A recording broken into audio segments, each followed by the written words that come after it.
50 miles north of San Francisco are wild open spaces, fresh air to breathe, and only the tweeting of the birds. Here in Petaluma, California, your neighbors are cows and sheep.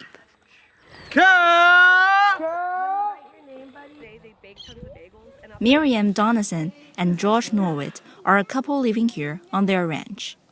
We like to farm, we like to raise animals, and we like to cook. You know, you just live your life, and after a while, all of your friends raise pigs, and all of your friends raise cows, and a lot of your friends make cheese, and your friend over here like raises amazing herbs, and then you're just sourcing from your community. It makes it really nice and easy.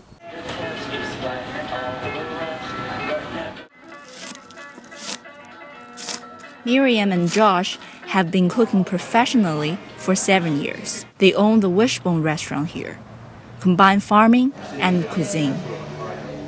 Josh and I started our first restaurant like right before farm to table was a really big thing. I think really honestly it started because we were really tired of working for other people. Oh, we have a farm. All we know how to do is cook and be a restaurant and work in a restaurant. You know, it helped make farms and we help make restaurants and we're all doing it kind of together.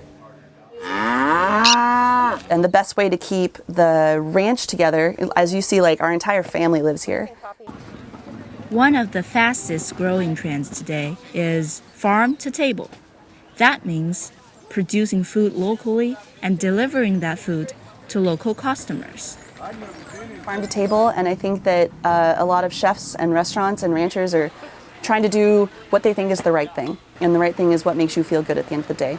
And these are really good. Put those in salads. They taste so tasty. I'm new to the ranching thing, so I constantly feel like I have no idea what I'm doing at all. But at the same time, you know, we learn as fast as we can, and we work as hard as we can and as smart as we can, and I think that we create something that is really unique. The farm to table movement began in the 1960s and 70s, when Alice Waters opened up Chez Panisse in Berkeley, California.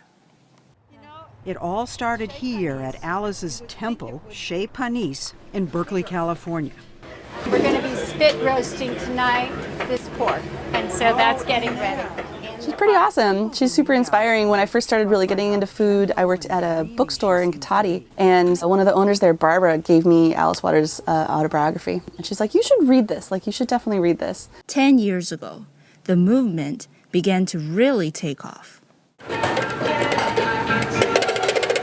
Wishbone is actually our third restaurant. We decided that we wanted to kind of pay an homage to our old restaurant, so we used the old logo, which was a wishbone. And then at the end, we decided that was perfect because wishbone, it's symbolic for food. Going back to its cultural and culinary roots, we find that until the 20th century, most American food came from within 50 miles away. In the 1920s, with the arrival of refrigeration, food came from further away. And what that created was a dependence on processed food. I grew up eating horrible, like awful frozen food all the time. But at the same time, I think that's very generational, you know. I think American eating habits are generally pretty bad. Julia Child's food programs showed Americans how home cooking could be an art. And you need a bowl, and you need some butter, some salt and pepper, and some eggs. Today, this healthier lifestyle trend is growing in popularity. I will spend most of my day running around and like gathering ingredients and stuff. Because we're open for breakfast, lunch, and dinner, Josh does most of the breakfast and I do most of the dinner.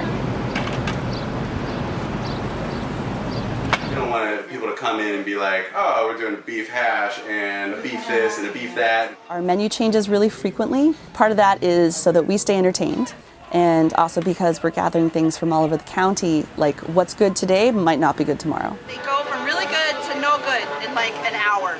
The morels, and they're like this big to like that big, and they have like a big black top, it looks like a funny knit hat.